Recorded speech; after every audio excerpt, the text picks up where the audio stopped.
السلام علیکم ورحمۃ اللہ وبرکاتہ۔ میرا نام ہے عابد علی اور میں اپنے چینل علامہ عابد علی اشرفی سے آپ سے مخاطب ہوں۔ امید کرتا ہوں کہ آپ خیریت سے ہوں گے اور دعا کرتا ہوں کہ اللہ پاک آپ کو سلامت رکھے۔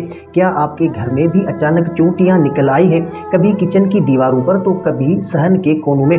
بہت سے لوگ اسے محض ایک عام سی بات سمجھ کر نظر انداز کر دیتے ہیں، جبکہ کچھ لوگ اسے کسی آنے والی آفت یا غیبی اشارے سے جوڑ دیتے ہیں۔ آخر گھر میں چونٹیوں کا آنا کس چیز کی علامت ہے؟ کیا یہ رزق میں اضافے کی نوید ہے یا کسی آزمائش کی دستک؟ تو آئیں جانتے ہیں اسلامی تعلیمات اور بزرگوں کے تجربات اس بارے میں کیا کہتے ہیں۔ تو سب سے پہلی بات کہ چونٹی اللہ کی ایک خاص مخلوق، تو اسلام میں چونٹی کو ایک خاص مقام حاصل ہے۔ قرآن پاک میں ایک پوری سورہ نمل چونٹیوں کے نام سے موجود ہے، اور حضرت سلیمان علیہ السلام کا چونٹیوں کے ساتھ مشہور واقعہ ہمیں ان کی اہمیت بتاتا ہے۔ مختلف تعبیرات اور علامات تو دیکھیں کہ رزق کی آمد، بہت سے بزرگوں اور صوفیاء کا ماننا ہے کہ جس گھر میں چونٹیاں کثرت سے نکلتی ہیں وہاں رزق کی ریل پیل ہوتی ہے۔ چونٹیاں وہیں جاتی ہیں جہاں اسے دانا ملے، اس لیے اسے خوشحالی کی علامت سمجھا جاتا ہے، اور برکت کی دعا تو کہا جاتا ہے کہ چونٹیاں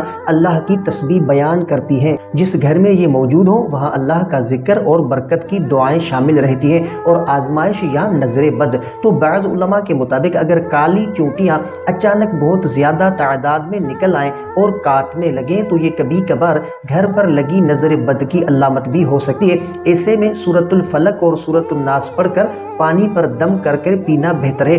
تو نبی کریم صلی اللہ علیہ وآلہ وسلم نے چونٹیوں کو بلا وجہ مارنے سے منع فرمایا، جب تک کہ یہ آپ کو نقصان نہ پہنچائیں یا کانٹے نہیں۔ انہیں مارنے کے بجائے کسی ایسی چیز مثلا آٹا یا شکر کا استعمال کریں، وہ خود راستہ بدل لیں گی۔ تو دوستو، چونٹی ہمیں نظر و ضبط اور مسلسل محنت کا سبق دیتی ہے۔ اگر آپ کے گھر میں چونٹیاں ہیں تو ڈرنے کے بجائے اسے اللہ کی ایک مخلوق سمجھیں جو اپنے رزق کی تلاش میں ہے۔ ان پر ظلم نہ کریں، بلکہ اگر ممکن ہو تو انہیں تھوڑا سا آٹا ڈال دیں، شاید ان کی کوئی دعا آپ کے رزق کے بند دروازے کھول دے۔ یاد رکھیں کہ کائنات کی ہر چھوٹی بڑی چیز اللہ کے حکم کے بغیر حرکت نہیں کرتی۔ اللہ ہمارے گھروں کو برکت اور سکون کا گہوارہ بنا دے، آمین یا رب العالمین۔ تو امید ہے کہ آپ کو اس ویڈیو سے کافی کچھ سیکھنے کو ملا ہوگا۔ اگر یہ ویڈیو اچھی لگی ہو تو ویڈیو کو لائک کریں، چینل پر نئے ہیں تو سبسکرائب ضرور کریں۔ اگر آپ کا کوئی ایسا سوال ہے یا آپ نے کوئی ایسا خواب دیکھا ہے جس کی آپ تعبیر جاننا چاہتے ہیں تو کمنٹ کر سکتے ہیں۔ انشاءاللہ آپ کو آپ کے سوال کا جواب اور آپ کے خواب کی تعبیر اسلامی تعلیمات کے مطابق آپ کو فراہم کی جائے گی۔